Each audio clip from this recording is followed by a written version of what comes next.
Now, what is the correct way to pronounce your stage name?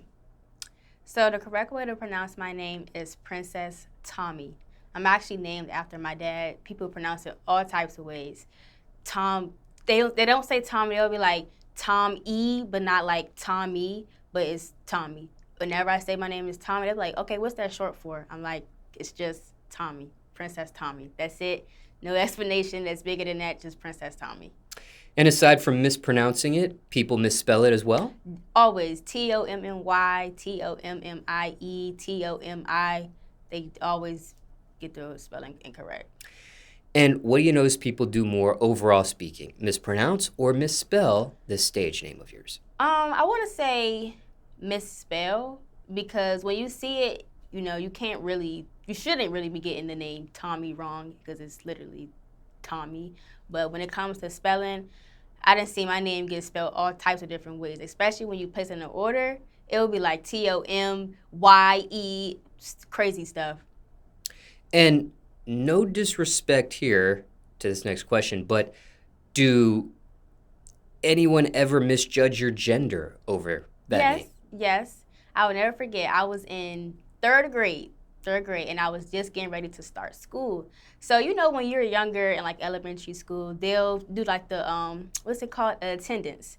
So the teacher got to my name and she was like, Tommy, and she's looking around and she's like, I raised my hand. Then she's like, oh, I thought you were going to be a boy. And I was like, no, I'm a girl. I used to hate my name, but it's so different, and I grew to really love it when people come across me. They be like, I never met a girl named Tommy.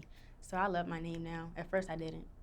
Now, you also mentioned the example here of what happened in the classroom, but what about over the phone? Do anybody misjudge your gender over the phone, like a bill collector, for example, thinking they're Yes. talking to a male when you're really a female?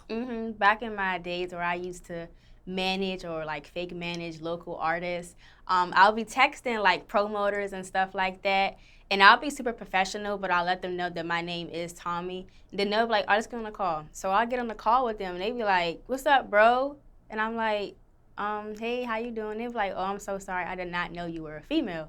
And I'm like, "Don't even worry about it. It's okay." Now, can you explain that term, fake manage? Like, so you know how there are rappers and people like that who actually have managers? That is not my role, but there has been a lot of people like in my area. I'm from the DMV, so they'll reach out to me and ask me like, "Can you manage me to give me some publicity?" I also used to do events, so like club hostings and parties and concerts, and they would try to make me get them on those type of events. So that's where the whole managing would come from. But I didn't know what I was doing. I was trying my best, and some of it worked, some of it didn't. So that's what I mean. Care to share who any of your clients were back in those days? Okay, let me think. So I had one client. Well, his name was G Lock. That was one. Um, dang. That was like my real client. I can't think of nobody else, but that was like my real client. I was really working on him, getting him videos and stuff, all that. Another one, his name was Prince. I don't know if he changed his name now, but that was his name as well, Prince. Um, yeah, and I think that's it. And what ultimately happened in both of those occasions? Were you fired from those scenarios? Did you quit those scenarios? I quit. It was just, that wasn't my role. That's not something that I could do. Like managing and trying to manage myself, that was a lot. I couldn't do it. Now, once upon a time, you were in a public relationship with Little Key, who's a recording artist as well. And did you ever take on any management role with him of some sort during that relationship? I assisted, like sometimes he would ask for my input on things like either songs or videos, and I'll let him know like either yes or no. There were certain times where I may have like typed up an email or a caption for him because I'm really good with like wording my words and stuff like that and just making it sound more professional. Um, Certain videos, I would help him like put together a timeline and things like that. There was a video that I was actually in. I helped make that video. Care to share the title of that song?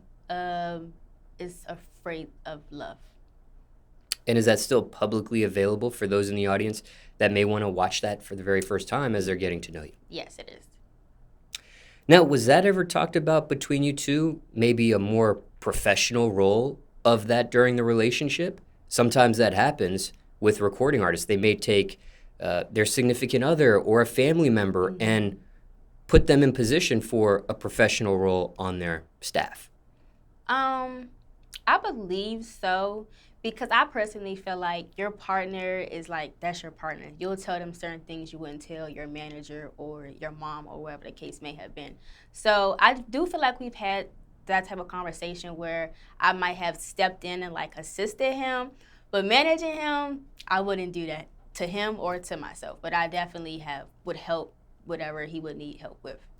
But that's not ever anything he asked or suggested. No. Hey, I'd like you to be my official manager No. aside from my significant other. No. Okay. Just curious there. And when it comes to this name of yours, the way it's spelled, that's your real name as well on your birth certificate. Yes. Tommi.